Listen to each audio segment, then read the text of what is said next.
Engkaulah alasan kami ada. Engkau alasan kami hidup. Engkau alasan kami ada di sini. Bukan karena kekuatan kami, tapi karena karunia-Mu, karena Roh Kudus-Mu yang membuat kami ada sampai saat hari ini. Oleh sebab itu izinkan kami Tuhan sekali lagi untuk mendengar firman-Mu. Dan kiranya Engkau mengurapi setiap telinga, mata, hati yang tertuju kepada firman-Mu pada hari ini. Biarlah firman Tuhan ini benar-benar menjadi sukacita, menjadi kabar gembira bagi kami semua. Ini doa kami Tuhan, semua yang sekali lagi yang mendengar melalui siaran online, mari juga Tuhan menjamah, memberkati hidup mereka. Terima kasih, ini doa kami, haleluya, amin. Silakan duduk.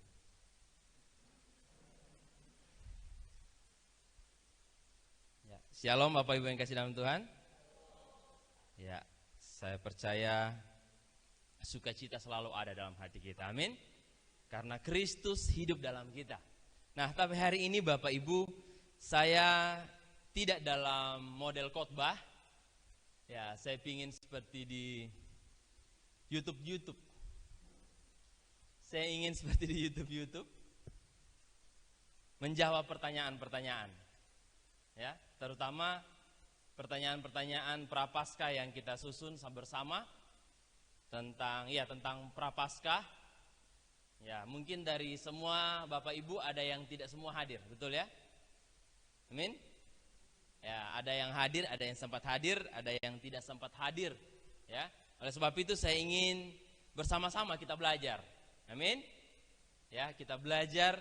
Ya, yang saya beri tema mungkin bisa dilihat.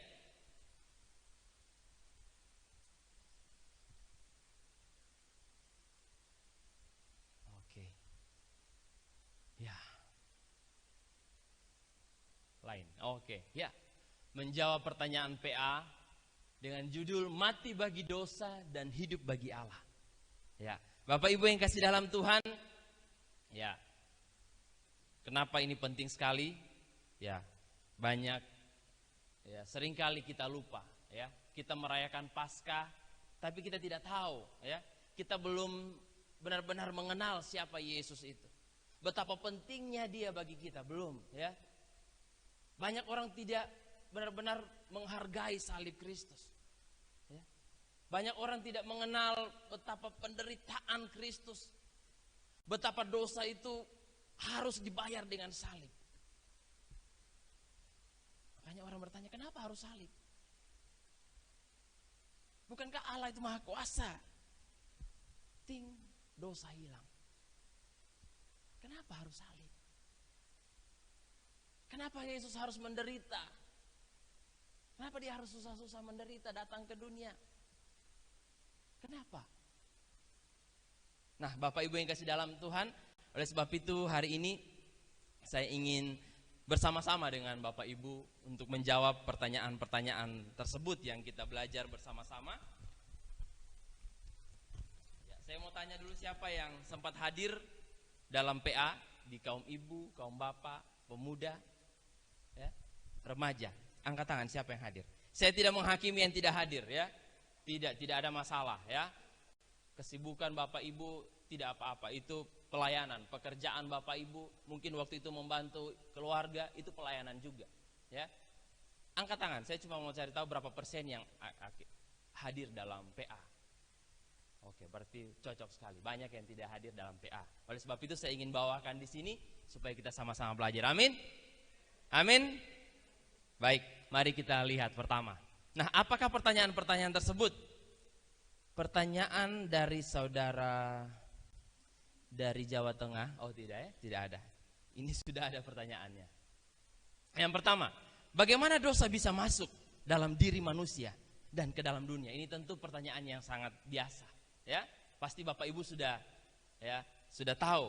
Tapi mari kita belajar bersama dalam melihat Roma 5 ayat 12. Mungkin bisa dilihat di situ. Oke, nah di situ ada Roma 5 ayat 12. Kalau sudah ada di depan, mari kita baca sama-sama. 1, 2, 3. Karena itu sama seperti dosa telah masuk ke dalam dunia oleh satu orang. Ya, kalau saya baca secara keseluruhan,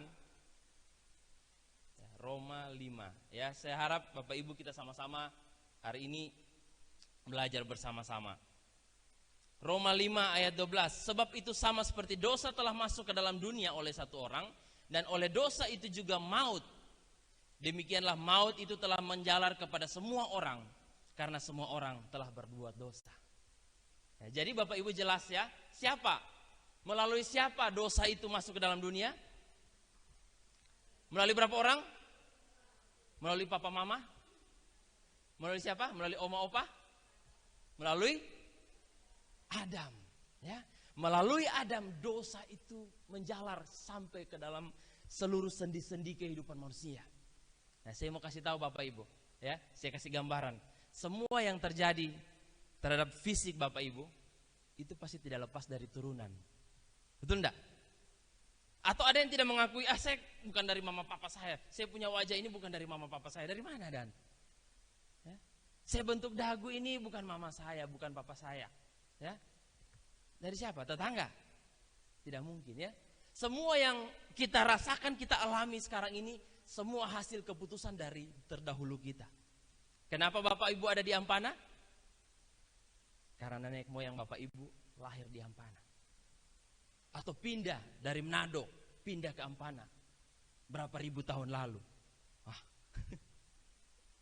Semua hasil keputusan. Jadi apa yang terjadi semua hasil keputusan tahun belakang orang-orang yang terdahulu. Saya, ya, berapa pradiabetes sebenarnya namanya. Artinya orang yang menjurus ke sana itu dapat dari papa saya. Itu tidak hindari, tidak bisa saya hindari. Ya, semua kita termasuk penyakit kita itu biasanya datang dari DNA. Begitu juga dengan hal-hal rohani, dengan dosa. Makanya tidak berlaku di dalam kekristenan itu, tidak berlaku bahwa bayi yang baru lahir itu seperti apa orang bilang? Apa? Kertas? Siapa bilang kertas putih? Itu sudah begini-begini itu kertasnya. Memang dia belum berbuat secara lahir, dia belum bisa melakukan sesuatu. Tapi dia sudah dibayang-bayangi oleh dosa. Ada tubuh dosanya, ya. Makanya dia suka sekali buat sesuatu yang buat kita tidak suka, ya. Jangan menangis, ya, nangis terus. Dia marah-marah. Tunggu, Nak, belum ada uang papa beli susu, tidak mau, dia menangis terus. Dia tahu harus ada. Itulah kepentingan diri sendiri, sudah ada. Jadi karena dosa itu sudah jalar. Nah, saya tidak mau satu nomor jadi 5 menit, saya mau 3 menit saja. Nomor 2. Jadi pertama, dosa itu masuk ke dalam seluruh manusia sampai anak cucunya oleh satu orang, ya. Nomor 2, siapakah gambaran yang Paulus berikan dalam penyelesaian tentang dosa dan penyelesaian dosa? Itu maksudnya. Gambaran tentang dosa dan penyelesaian akan dosa, ya. Kita lihat dalam Roma 5 ayat 17 sampai 19. Bisa dibuka sini, Roma 5 ayat 17 sampai 19. Ya, tadi mengerti Bapak Ibu ya? Amin? Amin. Ya. Oke. Nomor 2, gambaran apa yang Paulus berikan tentang dosa dan penyelesaiannya? Roma 5 ayat 17 sampai 19. Di sana dikatakan, ya, kalau tidak ada saya bacakan, ya. Sebab jika oleh dosa satu orang, maka maut telah berkuasa oleh satu orang itu. Dosa satu orang menjadikan maut. Maut itu pertama kematian secara tubuh, secara rohani, juga kematian neraka, kematian kekal selama-lamanya. Dulu waktu Tuhan menciptakan Adam, diciptakan kekal. Tapi setelah Adam melakukan pelanggaran itu, Tuhan berkata, kalau kamu makan maka kamu mati. Mati itu banyak hal. Mati rohani, hidup di dalam dosa. Mati secara tubuh, mati kekal, neraka. Nah, gambaran apa yang Tuhan berikan di situ? Sebab aku tahu bahwa di dalam aku, salah. Oke, Roma 5 ayat 12. Oke, ayat 17. Dikatakan, sebab jika oleh dosa satu orang maka maut telah berkuasa oleh satu orang, maka lebih benar lagi mereka yang telah menerima kelimpahan kasih karunia dan anugerah kebenaran akan hidup dan berkuasa oleh karena satu orang, yaitu Yesus Kristus. Ini pola. Jadi siapa tentang dosa dan penyelesaian dosa situ? Gambarannya siapa? Adam tentang dosa. Yang menyelesaikan dosa di situ dikatakan oleh kasih karunia kamu diselamatkan oleh Kristus. Itu oleh Yesus. Jadi tadi oleh satu orang, Bapak Ibu yang kasih dalam Tuhan, ya, oleh Adam seluruh orang berdosa. Tapi oleh satu orang, satu pribadi, ini cara Allah menyelesaikan dosa. Bapak Ibu harus tahu ini, Allah menyelesaikan dosa tidak semau-mau gue, tidak semau kita. Yang penting kan kita berbuat ini, yang penting kita berbuat baik sama orang, kita tidak melukai hati orang, cukup. Saya tidak begini-begini, saya tidak menyakiti hati orang. Saya tidak pernah melukai orang, tidak melukai istri saya. Tidak. Itu tidak bisa dipakai sebagai pembenaran. Di sini dikatakan siapa? Oleh Yesus kita beroleh hidup yang kekal. Nah, itu. Coba jelaskan gambaran tentang dua orang tersebut. Ya, dari tadi oleh dosa Adam, tapi oleh keselamatan penyelesaian dosa itu melalui Yesus Kristus. Yang saya mau kasih tahu gini, Bapak Ibu, kalau kita pergi dokter ada pasti obat yang dia kasih kan? Obat-obat yang, Pak, saya mau obat yang betul-betul paten. Saya tidak mau yang generik. Saya tidak mau obat-obat biasa, Pak, karena saya punya tubuh ini dosisnya harus tinggi. Karena saya ini, penyakit saya ini bukan stadium 4 lagi, stadium ampana. Stadionnya itu. Stadion. Jadi obat saya ini harus betul-betul. Nah, Yesus Allah mengobati dosa manusia. Itu tidak dengan cara apapun, karena Bapak Ibu tidak bisa lakukan apapun. Hanya satu cara, hanya satu obat yang dia berikan. Siapa itu? Oleh Yesus. Amin. Anak-anak muda, amin. Dengar, oleh Yesus. Jadi tidak ada yang bilang, semua agama sama. Terserah orang mau bilang semua agama sama, tapi juru selamat hanya satu. Kita percaya hanya melalui Yesus. Tidak ada yang bisa, Bapak Ibu yang kasih dalam Tuhan. Nanti kita jelaskan selanjutnya. Jadi itu hubungannya. Nomor 3, ya, ketika kita sudah disucikan dari dosa, bolehlah kita lagi bertekun dalam dosa. Kembali ke tadi. Ya, di situ. Nomor 3, ketika kita sudah disucikan dari dosa, bolehkah kita lagi bertekun dalam dosa? Di situ dalam Roma 6 ayat 1 sampai 2. Boleh tidak Bapak Ibu? Nah, sekarang tadi Yesus sudah mengampuni kita. Kita menerima Yesus dan dosa kita diampuni. Itu maksudnya. Melalui Yesus kita diampuni. Nah, setelah kita diampuni, ini pertanyaan dalam Roma 6. Jika demikian, apakah yang hendak kita katakan? Bolehkah kita bertekun dalam dosa? Nah, bolehkah kita bertekun dalam dosa supaya semakin bertambah-tambah, bahkan ditambah di situ, semakin bertambah-tambah kasih karunia? Saya mau kasih tahu Bapak Ibu. Boleh tidak Bapak Ibu? Ya, Bapak Ibu sudah tahu ya. Tapi saya mau kasih gambaran. Bertekun di sini yang dimaksud di sini Bapak Ibu. Dengar, bertekun. Bapak Ibu ya tahu bebe dan ayam ya. Bebe itu kalau dia jatuh di sungai, di kolam, apa yang bebe itu lakukan? Ya? Dia jatuh di kolam. Nah, dia berenang, dia bermain-main di situ. Dia tidak risau, dia tidak gelisah. Tapi kalau ayam Bapak Ibu, dia bacakar. Betul ya? Pernah lihat ya? Kalau ayam itu jatuh, dia tidak bilang, asik, tidak. Dia langsung keluar, kalau perlu dia cepat-cepat untuk terbang. Ya. Nah, bertekun itu sama dengan bebek di sini. Bertekun itu artinya kita sudah tahu itu dosa, tapi kita masih senang dengan dosa itu. Itu maksudnya, ya. Bertekun itu artinya kita keenakan dengan dosa itu. Ya. Orang, saya mau kasih tahu, orang yang sudah percaya sama Yesus masih bisa berdosa, masih bisa tidak? Masih. Tapi orang yang percaya sungguh-sungguh, dia tidak akan bertekun di dalam dosa. Ya. Dia tidak bertekun. Saya masih bisa berdosa. Bahkan di atas mimbar pun saya bisa melakukan dosa. Tapi orang benar, orang yang benar-benar sungguh-sungguh percaya kepada Tuhan, dia tidak akan bertekun terhadap dosa itu. Ya. Kalau dia tahu dia sudah berdosa, dia akan gelisah. Aduh, Tuhan ampuni saya. Ya.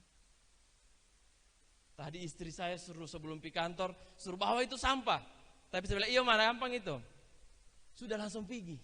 Sampai di sana pasti ada perasaan, aduh kasihan nih, tapi istri dia sudah bekerja, dia sudah masak, dia sudah jaga anak, dia cuma suruh saya buang sampah itu, bawa ke sana.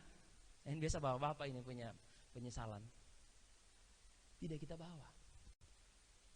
Tapi orang yang tidak bertekun di dalam dosa, dia tahu itu salah, dia aduh besok dia, atau dia cepat-cepat pulang, ada waktu dia pulang. Itu orang, kita masih bisa, tapi kita tidak akan pernah bertekun di dalam dosa. Itu yang dimaksudkan. Ya. Jadi kalau orang yang masih bertekun itu boleh dipertanyaan, ada pertanyaan besar. Dia masih senang dengan dosa itu, bahkan dia bangga dengan dosa itu. Dia tidak mengerti akan dosa itu. Itu tidak bisa. Ya. Firman Tuhan berkata ya, yang dimaksud dengan makin ya oke. Sekarang dikatakan di sana. Apa yang dimaksud dengan Roma 5 ayat 20? Saya bacakan. Coba bandingkan dengan Roma 5 ayat 20. Roma 5 ayat 20 sana dikatakan begini. Ya.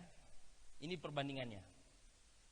Tetapi hukum Taurat ditambahkan supaya pelanggaran jangan menjadi semakin banyak, dan di mana dosa bertambah banyak, di sana kasih karunia menjadi berlimpah-limpah.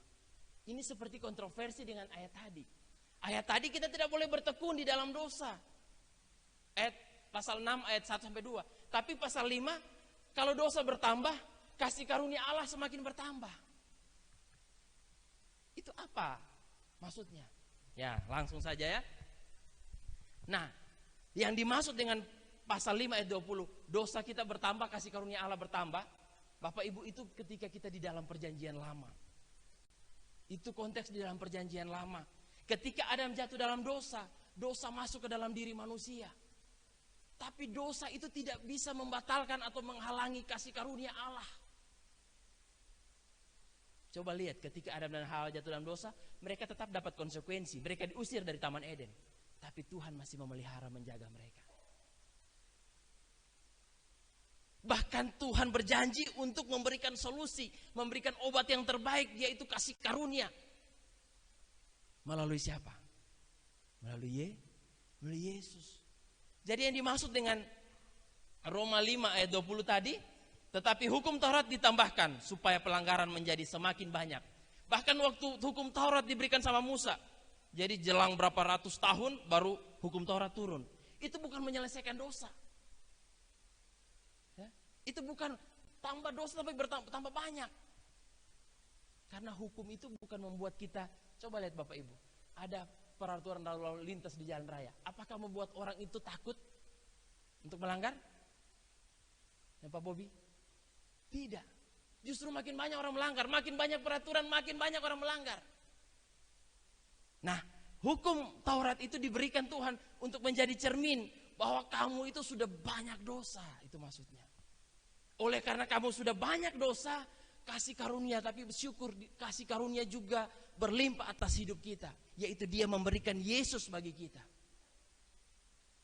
Oleh sebab itu ketika Yesus datang dan kamu menerima Yesus, nah di sini lagi, disinilah kita tidak boleh bertekun di dalam dosa.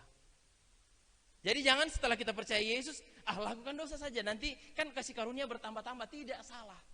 Maksudnya bahwa sebelum Yesus, kasih karunia Allah itu memang besar sekali.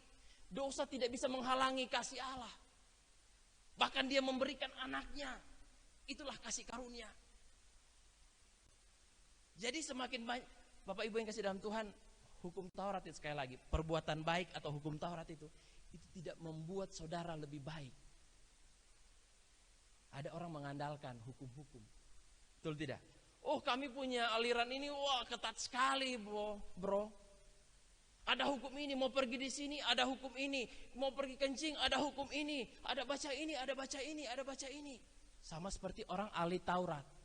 Ahli Taurat itu dia bangga sekali hukum-hukum. Tapi Tuhan sangat benci sama ahli Taurat. Karena mereka seperti orang munafik. Terlalu banyak hukum. Makanya Bapak Ibu yang kasih dalam Tuhan, Yesus adalah sahabat orang berdosa. Kenapa dia sahabat orang berdosa? Karena dia tidak ada, cuma satu hukum. Kasihilah Tuhan Allahmu dengan segenap hatimu dan kasihilah sesama manusia. Cuma itu saja. Karena Yesus tahu tidak ada yang bisa kita buat dengan hukum-hukum semakin banyak. Bukan semakin banyak kita semakin baik, bukan. Hukum-hukum itu membuat kita semakin munafik. Oleh sebab itu banyak orang tidak suka datang di gereja. Nah, kita harus rubah hidup kita, pola hidup kita, pola pikir kita. Mari kita benar-benar penuh kasih dengan semua orang. Amin. Jangan dia sudah berdosa atau lakukan disalah, kita jauhi, jangan. Ya. Banyak orang lebih suka di pub, diskotik, karena di diskotik itu lebih bebas.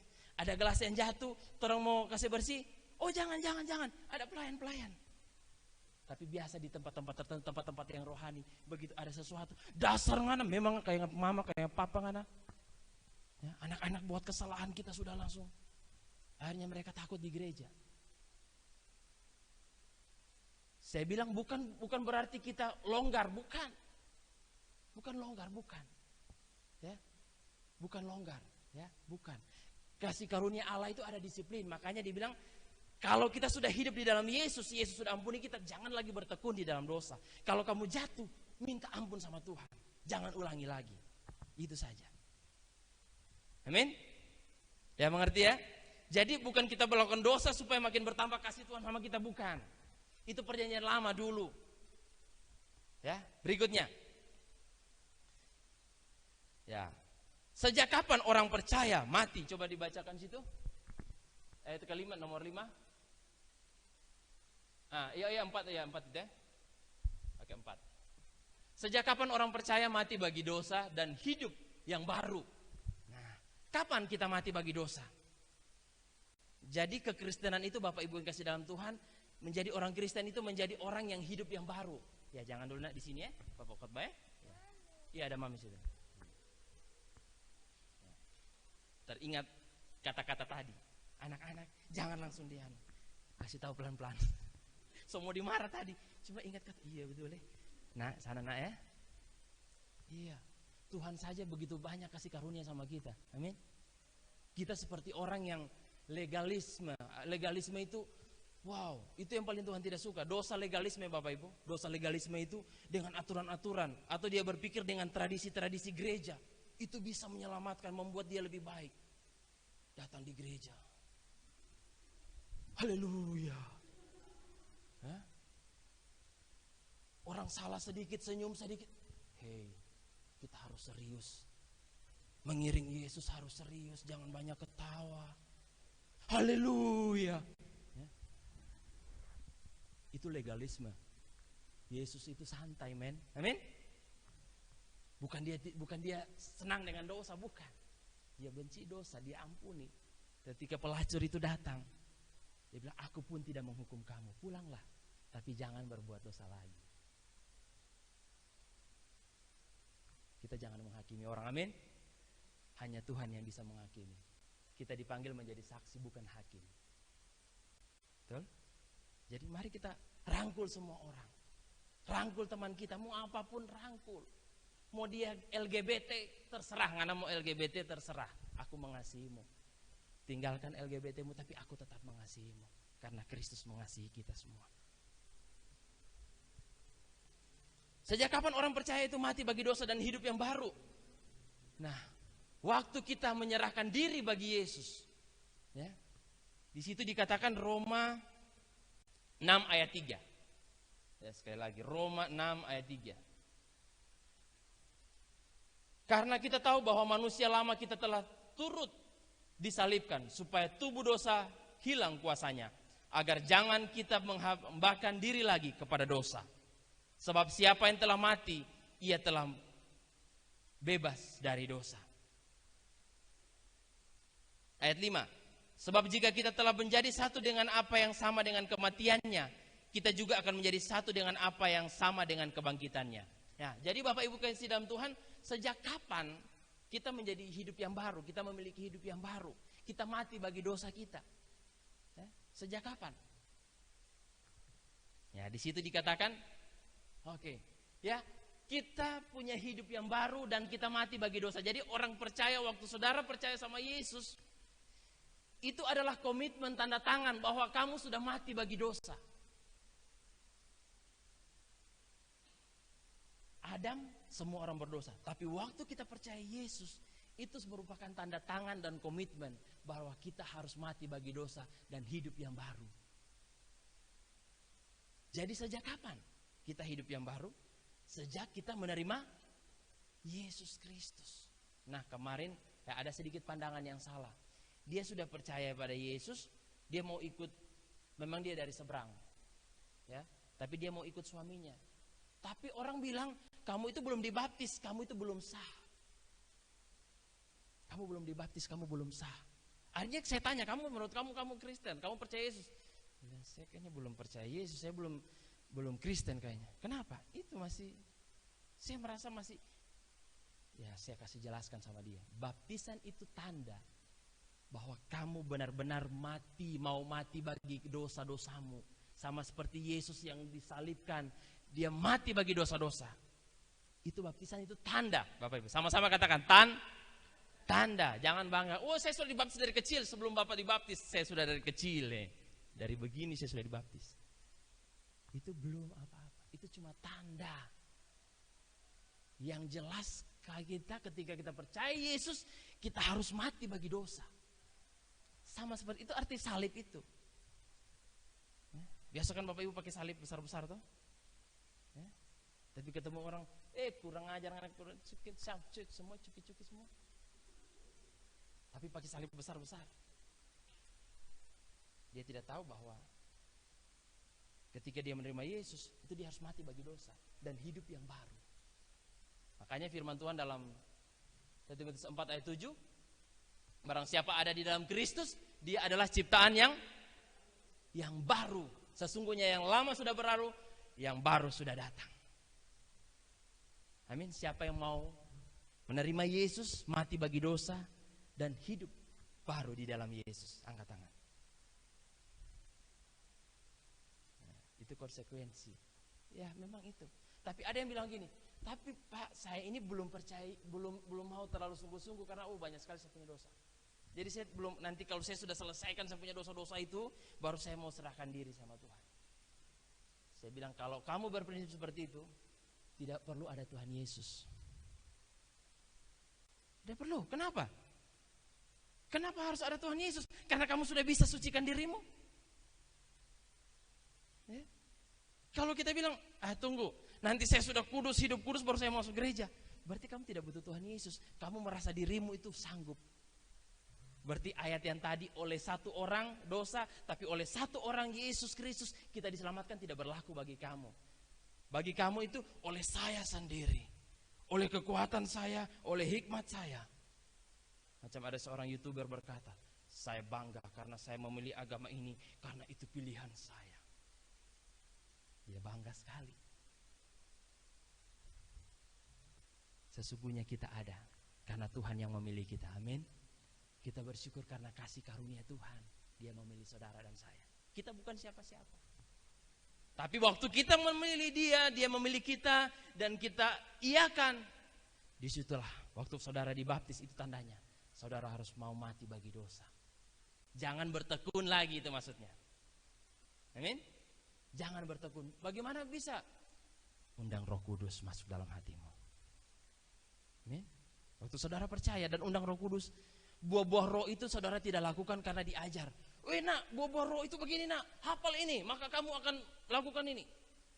Biar sampai tua, sampai ayam bakincing kamu hafal, kamu tidak bisa lakukan.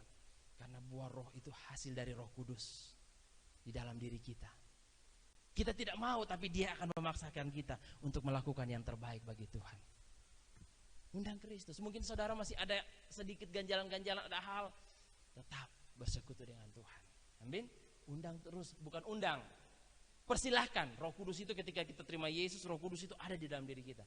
Tapi persoalannya kita tidak mempersilahkan dia bekerja. Sehingga kita masih jatuh-jatuh terus di tempat yang sama, di lubang yang sama terus.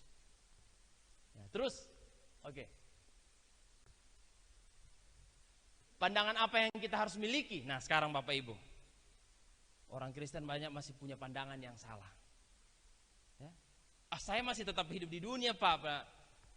Saya masih di dunia, orang ini kan masih di dunia ya. Betul, kita masih di dunia. Tapi cara hidup kita, pandangan kita bukan lagi pandangan dunia. Ya. Kalau kita mau ikut setia pada Kristus, kita harus punya pandangan ini. Hidup bagi Allah dan mati bagi perbuatan-perbuatan dosa. Roma 6 ayat 11. Saya baca. Sebab itu hendaklah dosa jangan berkuasa lagi di dalam tubuhmu yang fana. Jadi dosa itu jangan berkuasa. Memang dia masih ada kuasa, dosa itu masih tetap tinggal. Seorang Martin Luther berkata, bagaimana manusia bisa keluar dari dosa? Sedangkan material, bahan tubuhnya itu dari bahan yang terkutuk. Bapak Ibu tahu bahan yang terkutuk itu apa? Kita itu diciptakan dari apa? Tanah. Lihat, waktu Tuhan ciptakan Adam dan Adam buat dosa, apa yang Tuhan perbuat sama tanah itu? Dikutuk. Tanah itu menimbulkan tumbuhan berduri. Dari tanah saja, dan kita diciptakan dari tanah, dari debu dan tanah, ini sudah terkutuk. Susah, hanya darah Yesus Kristus. Kita diubahkan jadi baru. Dan waktu kita jadi baru, lihat dikatakan situ, hidup bagi Allah dan mati bagi perbuatan-perbuatan dosa kita. Kita harus punya pandangan seperti itu. Amin. Ya, semua kita mau punya pandangan seperti itu, amin. Amin. Ya. Oke. Hidup bagi Allah dan mati bagi perbuatan dosa. 2 Korintus 5:15. Dan Kristus telah mati untuk semua orang, supaya mereka yang hidup tidak lagi untuk diri sendiri, tetapi untuk Dia. Coba Bapak Ibu sekali lagi resapi kalimat ini, kita baca pelan-pelan. 1, 2, 3. 2 Korintus 5 ayat 15. Dan Kristus telah mati untuk semua orang, supaya mereka yang hidup tidak lagi hidup untuk diri sendiri, tetapi untuk Dia. Amin. Kita harus mau hidup untuk Dia. Karena apa? Dia sudah beli orang pe diri. Dia sudah beli tubuhmu. Dia sudah beli dengan harga yang mahal. Dia mau mati di kayu salib untuk membeli dirimu. Bapak Ibu, manusia itu punya hati yang mau membalas. Betul tidak? Kalau Bapak Ibu melakukan sesuatu sama seseorang, pasti dia akan ingat itu. Aduh, kasihan itu, dia itu. Dulu kita ini tidak ada apa-apanya, tapi waktu kita datang sama dia, disitulah kita mulai bangkit. Dan begitu sekarang dia lagi ada masalah, saya mau menolong dia. Itu hati manusia. Bagaimana dengan hati Bapa di surga? Ya, hati manusia. Hati kita bagaimana? Waktu Allah menyelamatkan kita, maukah kita mau hidup lagi seperti dulu? Maukah kita mau bertekun lagi seperti dulu? Hidup bagi Allah. Terserah mau apa yang terjadi. Tadi saya katakan, kalau kita mau tunggu kita benar dulu baru kita percuma. Yesus tidak ada, kita tidak butuh Yesus. Tapi karena Yesus sanggup menolong kita, melepaskan kita, ikut Dia. Tuhan, saya mau mengikut Engkau. Apapun yang terjadi, mungkin saya saat ini masih buat hal yang tidak benar, tapi saya mau mengikut Engkau karena Engkau yang sanggup melepaskan saya dari dosa saya. Hanya Engkau yang sanggup melepaskan saya dari ikatan-ikatan yang mengikat, membelenggu hidup saya. Jadi tidak peduli, jangan tunggu Bapak Ibu ya. Jangan tunggu nanti kalau Tuhan sudah mau datang baru saya mau, sudah terlambat. Amin. Ingat gadis yang bodoh, gadis bijaksana. Terlambat, tidak ada waktu lagi. Kamu mau tunggu kapan kamu baik? Kamu lebih baik dari orang lain, tidak bisa. Ya, terus. Jadi kita punya pandangan kita harus hidup bagi Allah. Yang 7 terakhir. Kedua. Apakah masih ada dosa yang mengikat hidup saudara? Nah, ini setelah kita mengikuti Yesus, ya, saya tidak akan lama-lama. Apakah masih ada dosa? Coba buka Galatia 5 ayat 19 ayat 21. Coba kita lihat jenis-jenis dosa. Ya. Jenis-jenis dosa. Ada, saya katakan tadi, orang yang percaya Yesus, dia masih bisa berbuat dosa, masih. Ya. Tapi dia tidak bertekun di dalam dosa. Dia sadar, dia tahu, dia sadar, dia cepat bangkit, dia berdiri. Nah, mungkin ada hal-hal kita sudah percaya Yesus, tapi ada ikatan, kita sulit. Nah, itu seperti ikatan apa? Dosa-dosa apa? Perbuatan daging telah nyata. Ya, daging ini bukan sop konro, bukan coto Makassar, bukan. Tapi Bapak Ibu, kadang-kadang orang cuma pentingkan hukum Taurat, tapi hukum daging juga penting. Daging coto itu, kalau terlalu banyak, ingat, ada hukum juga yang akan kita langgar. Apa? Betul. Hukum sekarang ini jangan cuma pikir hukum ini, hukum agama, hukum di kendaraan, hukum makan juga. Mau?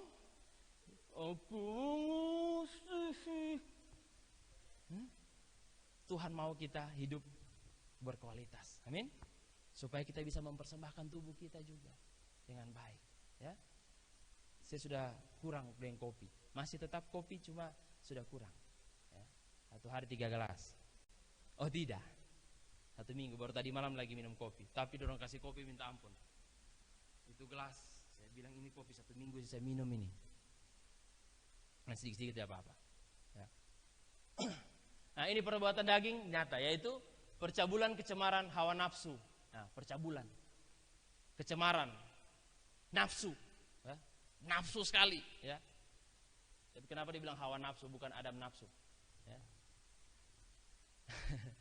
Tidak, bercanda. Penyembahan berhala. Nah, penyembahan berhala ini Bapak Ibu jangan pikir cuma dosa-dosa. Penyembahan berhala ini yang kemarin dibahas tentang tahyul. Firman Tuhan berkata 1 Timotius 4 ayat 7, jauhilah dongeng-dongeng, tahyul. Itu juga pelanggaran, itu juga dosa.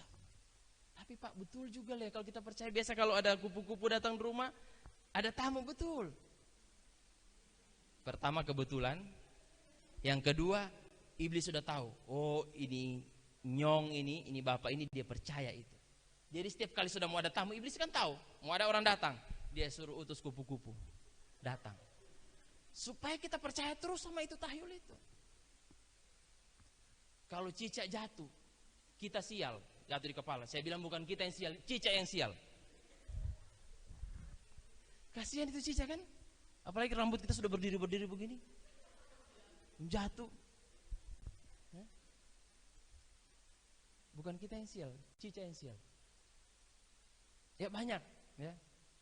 Kita harus percaya pada janji Tuhan. Amin. Kita jangan serahkan hidup kita kepada ramalan-ramalan. Nasib-nasib ini anak muda. Saya punya istri juga pernah dia cerita. Dia bilang, tapi saya tidak percaya Pak. Iya, walaupun kamu tidak percaya, kamu sudah masuk dalam permainannya mereka. Jadi dia langsung diminta sama seorang suhu, ya, jenggot. Lihat nasib. Oh, kamu akan dapat seseorang yang hitam dari Ampana. Oh, kalau itu saya percaya itu betul itu. Ya, itu tidak bisa. Kita tidak bisa meramalkan hidup kita, membawa hidup kita pada dongeng-dongeng, tahyul-tahyul ya. Nenek-nenek tua itu biasa banyak tahyul. Ya, karena mereka memang sudah begitulah cara orang tua mendidik anak-anaknya. Kamu jangan duduk di bantal nanti bisul. Sebenarnya bukan bisul, bantal ancor. Ya, zaman itu belum banyak bantal. Ya. Atau tidak sebentar papa mau tidur, kalau kamu pret situ, bukan jadi masalah. Ya banyak dongeng-dongeng tua. Percaya pada ramalan. Ya. Oh nanti ada pesawat yang jatuh. Ya saya lihat setiap tahun itu ada pesawat yang jatuh. Betul tidak? Setiap tahun ada pesawat yang jatuh. Kemarin saya punya anak periksa sebelum pergi Manado naik pesawat, ditahu dia reaktif, pingsan dia. Saya dalam hati, jangan-jangan ini tanda. Aduh, kan orang-orang tua bilang begitu biasa toh. Jangan pergi Pak, aduh jangan pergi, ini so tanda. Kalau orang di suku sana ada ular lewat. Padahal itu ular kasihan mau lewat dia, kebetulan. Masa dia mau diam-diam terus dia juga mau cari makan. Jadi, aduh bagaimana? Tiba-tiba pingsan dia, praktis ya. Aduh bagaimana? Saya dan istri saya ini baru tiba-tiba sudah mau saya bawa pulang. Di dalam mobil ada Lion Air tergelincir di Muhammad Hatta, Jakarta. Aduh, kongken dengar lagi. Saya langsung cepat pindah. Besoknya dia sudah mulai berpikir, mama doakan mama. Aduh, bagaimana nih Tuhan? Saya terus berdoa terus. Ya sudah, serahkan sama Tuhan. Amin. Kalau pun Tuhan mau ambil, pasti ada rencana yang indah. Pasti ada yang terbaik. Mungkin Tuhan mau tambahkan lagi, ada 3 lagi. Tuhan kasih. Emang kode. Ya saya serahkan, saya berdoa. Sampai di sana mereka. Ya karena hidup itu bukan karena ada tanda, bukan. Hidup itu di tangan Tuhan, bukan ramal, peramal, tahyul. Sayang. Mati bagi dosa, hidup bagi kemuliaan Allah. Hidup bagi firman Allah, itu maksudnya. Jadi itu banyak. Pesta pora. Wah, ternyata pesta sihir. Wah, sini tidak ada sihir toh? Tidak ada ilmu-ilmu toh? Ada satu gereja jemaatnya baku sihir, baku santet. Wow, luar biasa itu. Jemaat baku santet. Ini firman apa yang orang dengar? Jemaat dan jemaat baku santet. Iri hati, ya, sihir perseteruan. Nah, perseteruan. Ya, perseteruan pasti ada di dalam gereja kita, tapi jangan kita teruskan. Amin. Setiap orang pasti bisa salah. Di dalam sini pasti. Setiap hari kita ketemu, masa tidak pernah baku salah? Pasti baku salah. Tapi mari kita saling mengampuni. Kedengkian, iri hati, percederaan, roh pemecah. Wah, ini roh pemecah. Di kelompok sana, mana tahu dia bilang sana. Baru dia bisa, mana tahu dia bilang sana itu. Sudah pecah gereja. Kedengkian, kemabukan, pesta pora. Wah, ini kalau pesta seadanya, jangan terlalu ada pora itu, bahaya. Dan sebagainya. Terhadap semuanya itu kuperingatkan kamu, seperti yang telah kubuat dahulu, bahwa barang siapa melakukan hal-hal yang demikian, ia tidak akan mendapat bagian dalam kerajaan surga. Barang siapa bertekun di dalam ini, tidak merasa salah, tidak merasa itu dosa, tidak, lakukan terus, senang dia, bangga lagi dia kasih tahu lagi di FB, ya. Dia kasih tahu di FB dia lagi narkoba, ditangkap polisi, selesai. Ya, sudah terakhir. Oke. Ya, nomor 8 sebelumnya. Terakhir, nomor 8 terakhir. Nah, ketika kita menerima Yesus, terkadang kita masih mendapati diri kita bergumul dengan satu dosa. Apa yang harus kita lakukan? Bapak Ibu, kalau ada orang yang masih bergumul terus dan bahkan dia merasa tidak bergumul, nah kalau dia bergumul itu tandanya ada Roh Kudus dalam hatinya. Betul enggak ya?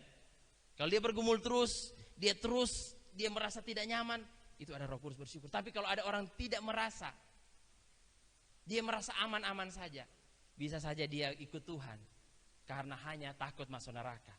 Daripada masuk neraka saya ikut Tuhan. Betul. Tapi orang-orang begini biasanya takut masuk neraka tapi tidak mau mengasihi Tuhan. Kenapa? Karena dia cuma menghindari neraka, tapi dia tidak mau Yesus. Tidak bisa. Percaya Yesus, KTP agama Kristen, tapi tidak mau Yesus. Dia mengandalkan dirinya terus, perbuatannya terus, atau dia cuek, terserah mau dosa ke dosa, ini urusan kita. Mau masuk neraka terserah, ini kita pe urusan. Jangan ganggu. Itu ada tanda tanya. Kalau kita masih bergumul, saya bilang tadi, itu berarti kita ada Roh Kudus di dalam diri kita. Tapi kita sudah tidak pernah bergumul, terus bahagia terus. Itu ada tanda tanya. Apakah kita sudah menerima, atau kita Kristen hanya gara-gara orang tua kita Kristen, atau kita Kristen hanya gara-gara sering dikunjungi daripada kita lebih bagus kita masuk gereja aja. Jangan. Nah, ini terakhir tipsnya, bukan tips langkah-langkahnya. Pertama, datang kepada Kristus. Amin. Firman Tuhan berkata dalam 1 Yohanes 1 ayat 9. Mungkin bisa dibukakan 1 Yohanes 1 ayat 9. Ya, saya rasa tidak terlalu lama. 1 Yohanes 1 ayat 9. Jika kita mengaku dosa kita, maka Ia adalah setia dan adil, sehingga Ia akan mengampuni segala dosa kita dan menyucikan kita dari segala kejahatan kita. Maksudnya, mari datang pada Kristus. Amin. Amin. Kita harus sadar bahwa hanya Kristus yang bisa mengubah hidup kita. Itu menjadi orang Kristen. Kalau kita masih menjadi orang Kristen tapi kita tidak merasa membutuhkan Kristus, membutuhkan Yesus, meminta Roh Kudusnya, itu ada salah dengan hidup kita. Datang pada Yesus. Waktu dia berkata, sudah selesai. Hidupmu di dalam tangannya. Dia akan memberikan kamu kemenangan. Oke, datang pada Yesus, bangun komitmen, baharui komitmen dengan Dia. Ya. Datang, baharui komitmen pada Dia. Tuhan, jangan-jangan saya ini evaluasi diri. Jangan-jangan saya ini belum benar-benar. Firman Tuhan berkata, Bapak Ibu, kalau kamu mengaku dengan setia dengan mulutmu, dengan hatimu, Yesus adalah Tuhan, maka kamu diselamatkan. Itu bukan hanya sekedar di mulut. Maksudnya firman Tuhan itu kita harus mengasihi Dia, mengaku Dia benar-benar, bukan mengaku yang mengaku jauh daripada benjol, mengaku jauh daripada kamu dituduh-tuduh atau apa. Itu bukan mengaku begitu. Mengaku sungguh-sungguh bahwa hanya Yesus satu-satunya jalan keselamatan dan kehidupan. Itu mengaku. Nah, waktu kamu mengaku artinya memperbaharui komitmenmu untuk Kristus. Tuhan, aku tidak bisa hidup, aku tidak bisa tinggalkan ini, hanya Engkau satu-satunya juru selamatku. Dan saya mengundang Roh Kudus-Mu Tuhan. Nah, di sanalah saya yakin dan percaya. Jamahan Tuhan itu kita rasakan. Besok kita rasa sendiri, kenapa dulu gampang sekali saya tersinggung, tapi kenapa sekarang saya punya istri atau orang buat saya kayak seperti biasa. Itu karena Roh Kudus sudah mulai bekerja dalam hidup kita. Kita bangun kembali komitmen. Jangan merasa, sudah usah saya tidak usah, biar saya masuk neraka. Tidak, jangan. Allah tidak pernah menyerah dengan hidup kita. Jadi kita jangan pernah menyerah dengan hidup kita juga. Amin. Dia mau berkorban, dia tidak menyerah dengan saudara. Mau apapun saudara lakukan, dia tidak pernah menyerah. Sebagai Bapa yang setia. Mungkin saudara pernah tidak setia, tapi dia tidak akan, firman Tuhan berkata, dia tidak akan menyangkal dirinya bahwa dirinya setia. Dia tidak bisa menyangkal.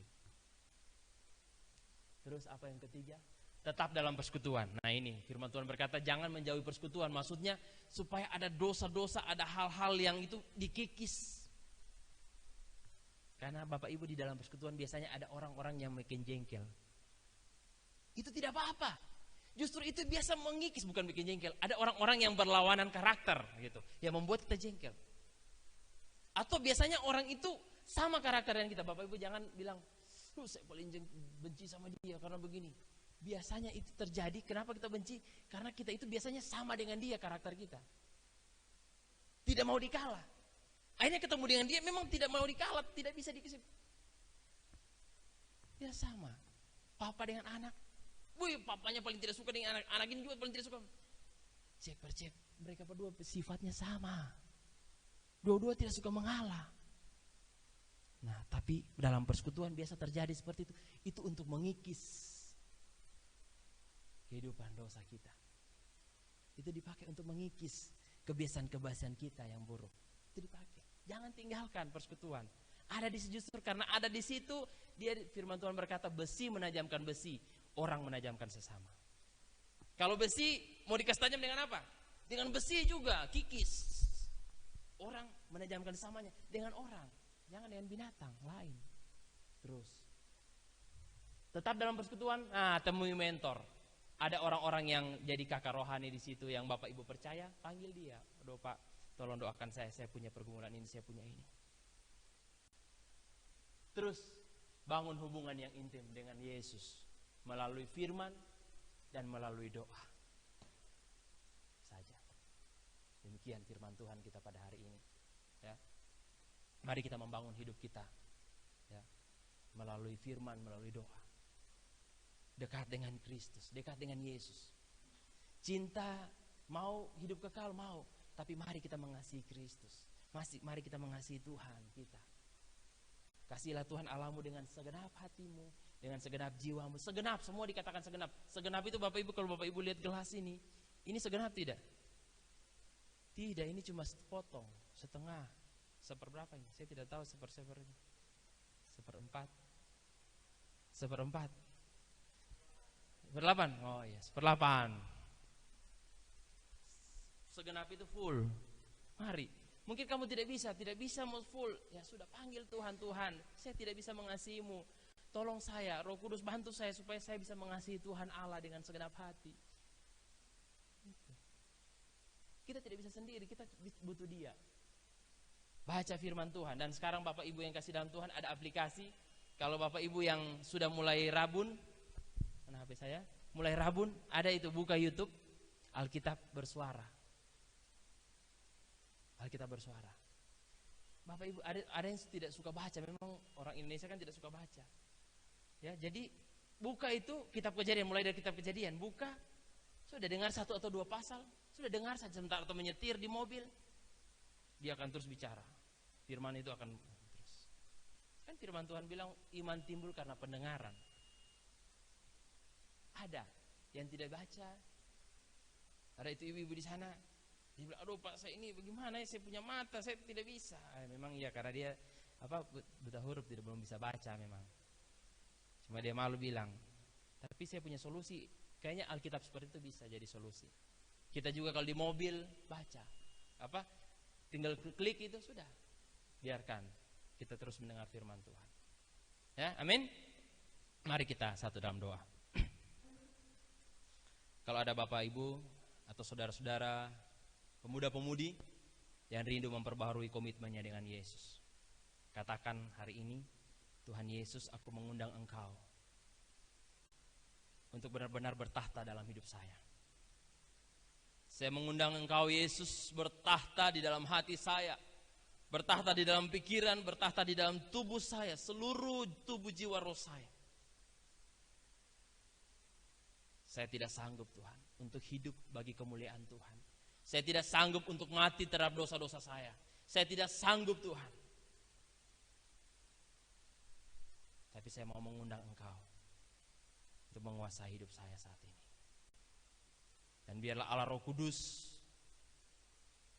Roh penghibur, Roh pembimbing, jamah hati saya, bekerja dalam hidup saya. Saya tidak mampu.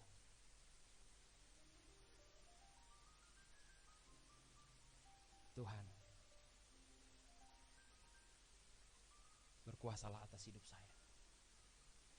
Saya percaya Engkaulah Tuhan dan Juru Selamat, satu-satunya yang sanggup memulihkan saya dari dosa, dari tubuh dosa ini. Hanya Engkau Tuhan Yesus.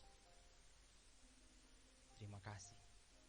Bapa di surga, sesuai dengan komitmen jemaat Tuhan di tempat ini, ada dari antara mereka yang terus berkomitmen.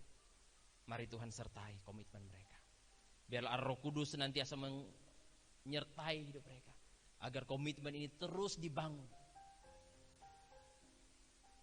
sehingga hidup kami semua menjadi sempurna. Hidup kami semua menjadi seperti yang Tuhan inginkan. Dan hamba juga berdoa, ketika Tuhan mengampuni dosa kami, ketika darah-Mu mengalir, mengampuni, menyucikan kami percaya di sana ada lawatan Tuhan. Di sana ada jamahan Tuhan. Oleh sebab itu Bapa di surga, dalam nama Yesus, setiap yang sakit, mari taruh tangan saudara di bagian yang sakit. Kesembuhan bukan datang dari manusia, tapi kesembuhan datang dari Allah. Kesembuhan datang daripada Yesus Kristus, pribadi yang setia, yang bukan hanya menanggung dosa, tapi menanggung kelemahan dan sakit penyakit. Mari katakan, pegang itu dan katakan, Tuhan, sembuhkan saya. Bapa, sembuhkan saya. Dalam nama Tuhan Yesus Kristus, setiap penyakit, setiap kelemahan, hamba perintahkan di dalam nama Tuhan Yesus Kristus keluar dari tubuh.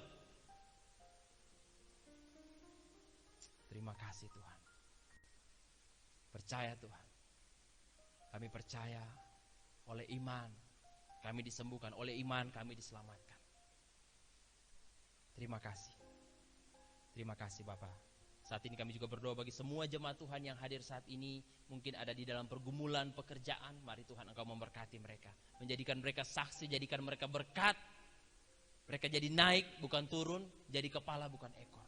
Mari Tuhan berkati anak-anak muda di tempat ini Tuhan, berkati mereka. Kami percaya melayani di masa muda tidak akan kehilangan masa depan. Oleh sebab itu mereka yang sudah memberikan hidupnya untuk melayani Tuhan di masa muda, Hamba berdoa Tuhan supaya mereka terus memiliki masa depan yang indah. Sesuai dengan Yeremia 11, Yeremia 29. Rancangan Tuhan, rancangan damai sejahtera untuk memberikan hari depan yang penuh dengan bahagia. Biarlah itu terjadi pada anak-anak muda kami, anak-anak sekolah minggu kami Tuhan. Dalam nama Yesus Tuhan. Dalam minggu ini berapa jemaat akan keluar kota, Pak Boy dan hambamu juga akan keluar kota. Dan seluruh jemaat Tuhan yang lain Tuhan yang mungkin ada urusan di luar kota, mari Tuhan juga menyertai. Jauhkan mara bahaya, jauhkan itu Tuhan. Pelanggaran jauhkan dari segala malapetaka, sakit penyakit Tuhan jauhkan. Berkati juga teman-teman pelayanan kami Tuhan yang ada di Poposon, Pak Yakob sekeluarga, Pak Beni sekeluarga Tuhan yang ada di Kohowas Tuhan, berkati mereka. Di Tabei, di Kawedo, bahkan teman-teman misi pelayanan Tuhan yang saat ini Tuhan mungkin mereka ada di Wesumba untuk membuat sebuah rumah bagi tenaga di sana. Mari Tuhan sertai, berkati mereka, jauhkan mara bahaya, sakit penyakit, dan berikan kesatuan hati pada mereka supaya mereka terus terarah, fokus, motivasi mereka hanya untuk kemuliaan bagi nama Tuhan saja. Terima kasih Tuhan, terima kasih sekali lagi. Ini doa kami. Kami sudah berdoa, haleluya, amin.